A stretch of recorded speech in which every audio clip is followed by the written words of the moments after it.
Well students, हमने पिछले lecture में स्टार्ट किया था methods of refining of crude metal, जिसमें हमने जोन रिफाइनिंग, लिक्वेशन हो गया, vapour phase refining method discuss कर लिए थे। अब हम नेक्स्ट रिफाइनिंग मेथड डिस्कस करने जा रहे हैं, बड़ा इंपॉर्टेंट, इलेक्ट्रो रिफाइनिंग।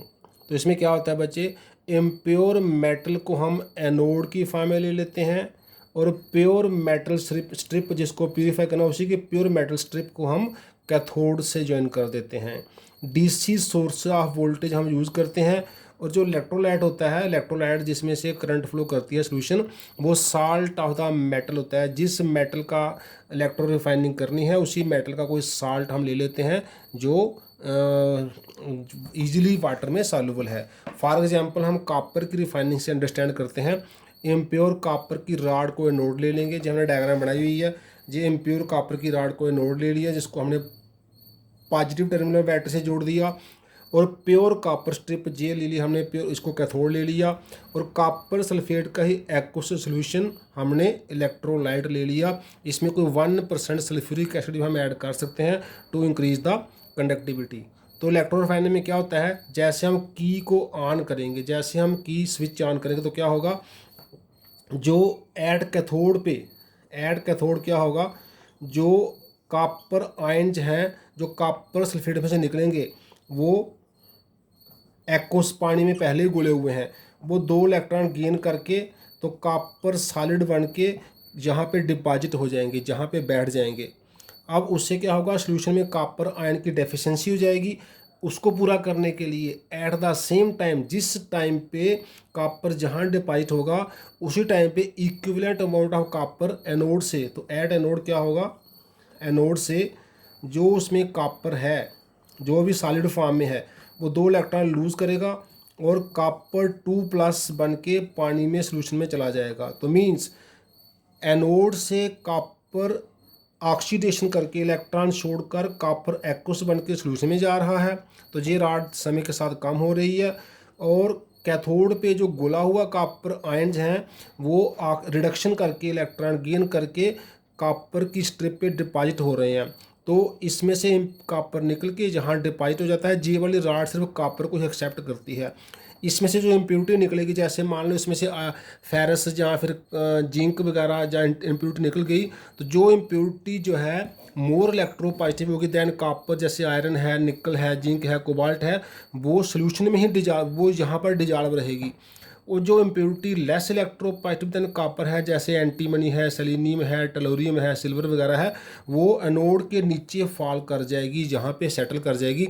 उसको बोलते हैं एनोड मड। तो एनोड मड में क्या होगा, जो मेटल्स हैं of less electropositivity than copper, जो सोल्यूशन में घुलेंगी नहीं, जो सोल्यूशन में नहीं घुल सकती हैं, वो मेटल जहाँ इम्प्योरिटी की मेटल जहाँ डिपॉजिट हो जाएंगी, और जो मोर इलेक्ट्रोपॉजिटिव मेटल हैं जो सोल्यूशन में घुल सकती हैं वो सोल्यूशन में घुली रहेंगी, और जो प्योर कॉपर है वो जहाँ पे डिपॉजिट होता जाएगा। इससे बच्चे जो कॉपर मिलता है वो 99.99% मतलब ऑलमोस्ट 100% जो है वो प्योर होता है। ऐसे जिंक के लिए हम जिंक राड और जिंक सल्फेट ले लेते हैं। सिल्वर के लिए हम सिल्वर की राड इम्प्योर और प्योर लेंगे, और साथ में सिल्वर नाइट्रेट का एक्व सोल्यूशन हम उसके लिए इलेक्ट्रोलाइट ले सकते हैं। तो ये एक बड़ा ही अच्छा मेथड है फॉर प्यूरिफिकेशन ऑफ या for refining of metals. Students, एक और मेथड ऑफ रिफाइनिंग है क्रोमेटोग्राफी, जिसको हम अब इस क्लास में डिस्कस नहीं कर रहे हैं क्रोमेटोग्राफी को, क्योंकि क्रोमेटोग्राफी का जो प्यूरिफिकेशन का टेक्निक है वो हम हायर सेकेंडरी पार्ट में 11th क्लास में भी इसको डिटेल में उसमें जिसमें ऑर्गेनिक केमिस्ट्री में पढ़ चुके हैं। तो माइनर सी चेंजेज हैं, आप जो जैसा कंसेप्ट वहाँ पर है, जैसे कॉलमन क्रोमेटोग्राफी है, एडजॉर्प्शन क्रोमेटोग्राफी है, जैसे वहाँ पर हम एक एलिमेंट लेते हैं, एक उसमें वो जो है जोन्स बनती हैं डिफरेंट डिपेंडिंग अपॉन द अब एडजॉर्प्शन पावर। तो ये सारा क्रोमेटोग्राफी मेथड जो है हम उसी का रेपिटेशन है किस्म का इस क्लास में भी। तो उसको हम जहाँ पर सिर्फ हम उसका नाम लेके ही छोड़ रहे हैं, वो आपने सेल्फ जो है स्टडी करना है। अगर कोई डिफ़िकल्टी आए तो मुझसे कॉल करके कांटेक्ट कर लेना है। अब हम आगे बढ़ते हैं, कुछ हम ओर्स की कंप्लीट मेटलर्जी के हम स्टेप्स देखते हैं। उनको हमने जैसे आयरन है, कॉपर है, सिल्वर है, उसको हम कैसे जो है मेटलर्जिकल ऑपरेशन उस पर परफॉर्म कर सकते हैं। तो first of all we are taking metallurgy of iron. Main ores of iron कौन सी हैं? हेमेटाइट है Fe3 Fe2O3, देन लाइमोनाइट है Fe2O3 x time water hydrated है जी। मैग्नेटाइट है Fe3O4, साइड्राइट है फेरस कार्बोनेट है जी। इनमें जो प्रिंसिपल ओर है जो हम मोस्टली यूज़ करते हैं for extraction that is hematite. तो इसके स्टेप्स क्या हैं? सबसे पहला स्टेप है कंसंट्रेशन ऑफ द ओर। जो ओर डग आउट करते हैं उसको फाइनली पाउडर करके हम उसको ग्रेविटी सेपरेशन मेथड के साथ जो हमने पीछे पढ़े थे उसकी कंसंट्रेशन करते हैं। कंसंट्रेशन के बाद हम और की करते हैं कैल्शिनेशन। कैल्शिनेशन से जो वोलेटाइल मैटर होता है वो एस्केप कर जाता है in the form of oxides. उसके बाद हम स्मेल्टिंग करते हैं। स्मेल्टिंग मेन स्टेप है जहाँ हमें क्रूड आयरन जो है वो मिलता है। बच्चे कैल्शिनेटेड ओर जो है is reduced with Coke in A blast furnace. The charge होता है जो इसके ऊपर मटेरियल हम उस ब्लास्ट फर्नेस में हम उसको ऐड करते हैं। द चार्ज कंसिस्ट ऑफ, वो किसका बना होता है? 1 पार्ट लाइमस्टोन कैल्शियम कार्बोनेट जो होता है, 4 पार्ट्स कोक जिसने रिडक्शन करनी है, और 8 पार्ट्स ओर। इसका मिक्सचर 8 पार्ट्स जो कैल्शिनेटेड ओर है, 4 पार्ट्स कोक है, 1 पार्ट लाइमस्टोन का मिक्सचर बना के उस ब्लास्ट फर्नेस में, जिसको हमने चार्ज नाम दिया है, इसके मिक्सचर को हमने दिया है नाम चार्ज। ये वाला चार्ज उस ब्लास्ट फर्नेस में ऊपर से उसके ऊपर हम इंट्रोड्यूस करते हैं into the blast furnace. Well जो ब्लास्ट फर्नेस है वो कुछ इस तरह का ऑपरेटर है हमारे पास, आप देख सकते हैं। बॉटम से हॉट एयर ब्लो करने का रास्ता है जहाँ से हॉट एयर ब्लो करते हैं, और टॉप से हम कप एंड कोन जी कोन इन्वर्टर रखा हुआ है जहाँ से चार्ज जो हमने पीछे पढ़ा है 1% जो 1 कंपोनेंट उसका हमारा लाइमस्टोन का, 4 कंपोनेंट उसके हमारे कोक के, और 8 पार्ट्स जो है वो और के इसमें पाउडर फॉर्म में ऐड करते हैं जो जहाँ से स्लोली इसमें एंटर करेंगे। और इस पूरे फर्नेस को, क्योंकि बॉटम से हॉट एयर आ रही है, जब फर्नेस जल उठता है तो जहाँ का टेम्परेचर अप टू 2170 केल्विन तक पहुँच जाता है और ऊपर का टेम्परेचर थोड़ा कम रहता है। तो टेम्परेचर के हिसाब से इस पूरे फर्नेस को 3 पार्ट्स में डिवाइड किया है। ऊपर वाले पार्ट को अपर जोन नाम दिया है जो अप्रॉक्सीमेटली हम 500 से 800 केल्विन में जो है हमारा प्ले कर रहा है। मिडल जोन को हमने 900 से 1500 केल्विन में रखा है, और जो नीचे हाई टेम्परेचर वाला फ्यूजन जोन है वो बॉटम जोन रखा है। तो जो आ गया अपर जोन, मिडल या सेंट्रल जोन, और जो आ गया बॉटम या जो है फ्यूजन जोन इसको बोलते हैं। तो इन जोन में अलग अलग टाइप की, डिपेंडिंग ऑन द कंडीशन, अलग अलग टाइप की रिएक्शन हो रही हैं, और अलग अलग टाइप के रिड्यूसिंग एजेंट है। जैसे टॉप का जो रिड्यूसिंग एजेंट है वो CO है, और जो बॉटम का रिड्यूसिंग एजेंट है वो कार्बन या कोक इटसेल्फ है। मिडल जोन में जनरली जो है वो लाइमस्टोन एज ए फ्लक्स का काम करता है और स्लैग बनाता है। हम देखते हैं कैसी कैसी रिएक्शन हो रही हैं इन तीनों अलग अलग जोन्स में ऑफ द ब्लास्ट फर्नेस। और उसके पहले हम देख लेते हैं यहाँ पर जो आयरन बन जाता है लास्ट में, वो जहाँ नीचे सेटल कर जाता है। तो ये जो आयरन है जो मोल्टन फॉर्म में है उसको हम इधर से एक्सट्रैक्ट कर लेते हैं इन सैंड मोल्ड्स, और वो मोल्टन आयरन को पिग आयरन बोला जाता है जिसमें 4% कार्बन वगैरह होती है। और जो स्लैग है वो ऊपर फ्लोट करता है, वो जहाँ से हम ऊपर टॉप से कलेक्ट कर लेते हैं। तो मोल्टन आयरन बॉटम पे आ जाता है और स्लैग जो है वो उसके ऊपर फ्लोट करती है, वो जहाँ से बाहर आ जाती है। जैसे जैसे फिल होता जाता है हम इसको समय समय पे निकालते जाते हैं। अब देखते हैं हम अपर जोन में क्या रिएक्शन होती हैं। तो अपर जोन में जो रिड्यूसर एजेंट है वो कार्बन मोनोऑक्साइड गैस है, जो और है फेरिक ऑक्साइड, उससे फेरो ऑक्साइड बन सकता है, प्लस CO2 एस्केप कर जाएगी। जो फेरो ऑक्साइड है उससे CO फिर रिड्यूस होगा, वो फेरस ऑक्साइड बन जाएगा, फिर CO2 एस्केप कर जाएगी। Fe2O3 से भी फेरस ऑक्साइड बन जाता है और CO2 एस्केप कर जाती है। Generally these are the reactions of the upper zone. In the middle zone FeO can reduce to Fe with CO। Fe2O3 से भी Fe बन सकता है, C कोक के साथ CO निकलेगा, CO2 कोक से मिलकर फिर से CO बना सकता है कार्बन मोनोऑक्साइड, जो फिर ऊपर जाके रिडक्शन करेगा। कैल्शियम कार्बोनेट जो हमने डाला है 1%, जे lime plus CO2 gas escape इसमें से निकलेगी। CaO जो है, लाइम जो है CaO, जे सिलिका से मिलके CaSiO3 कैल्शियम सिलिकेट बना देगा, जो कि स्लैग है जो आके अपनी मेटल के ऊपर आके फ्लोट करना स्टार्ट कर देगी। तो इस जोन में कुछ आयरन भी बन रहा है रिडक्शन होके, और कुछ स्लैग भी बन रही है इन द मिडल जोन। अब देखते हैं reaction of the bottom zone. तो बॉटम जो हमें कोक से जो जहाँ से हम एयर ऑक्सीजन सप्लाई कर रहे हैं डायरेक्ट CO2 बनाएगा, जैसे कंबस्टन होगी इनिशियली टेम्परेचर 1000 डिग्री से राइज करके वो 2000 से भी अबव हो जाता है। FeO डायरेक्ट कोक से जो है रिडक्शन करके Fe बना देगा, CO एस्केप कर जाएगा। In this zone of fusion spongy iron जो है वो मेल्ट करेगा and dissolve some carbon sulphur phosphorus silicon manganese वगैरह उसमें मिलकर और कलेक्टेड एट द बॉटम, जहाँ पर बॉटम पे आके वो सेटल कर जाएगा in the molten form.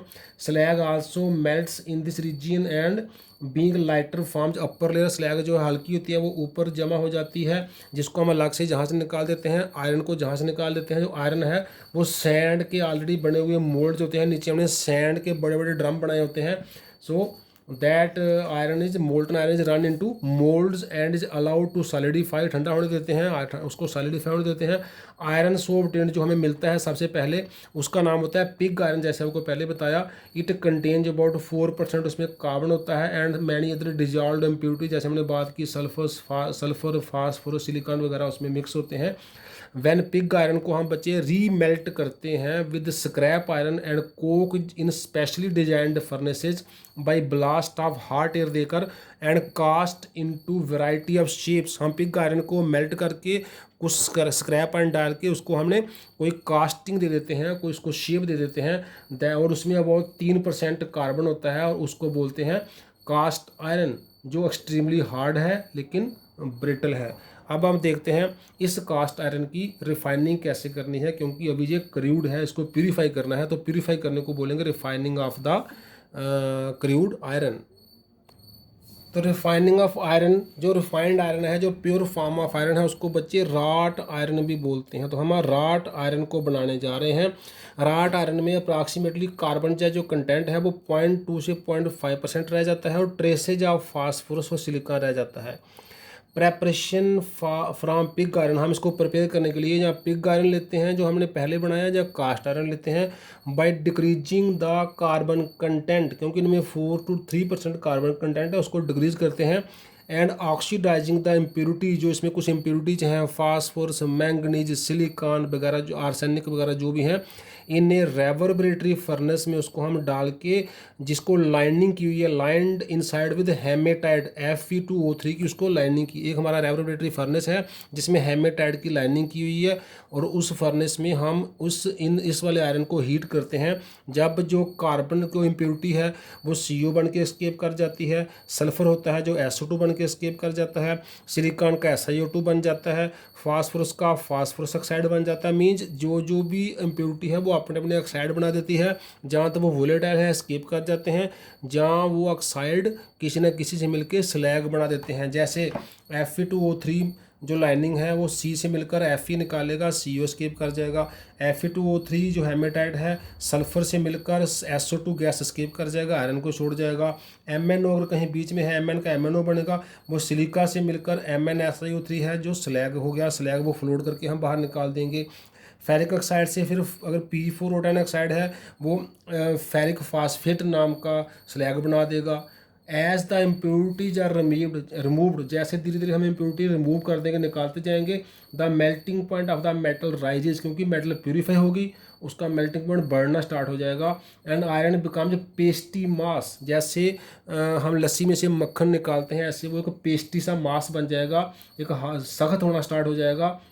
Which is stirred to form ball, जिसमें उसको स्टिर करके उसको उसके बॉल की फॉर्म में उसको बना देंगे। The balls are taken out from the furnace, उस फर्नेस में से बॉल्स को निकाल देंगे। विच कॉन्स्टिट्यूट्स राट आयरन, जो बॉल जब क्या है pure form of wrought iron है।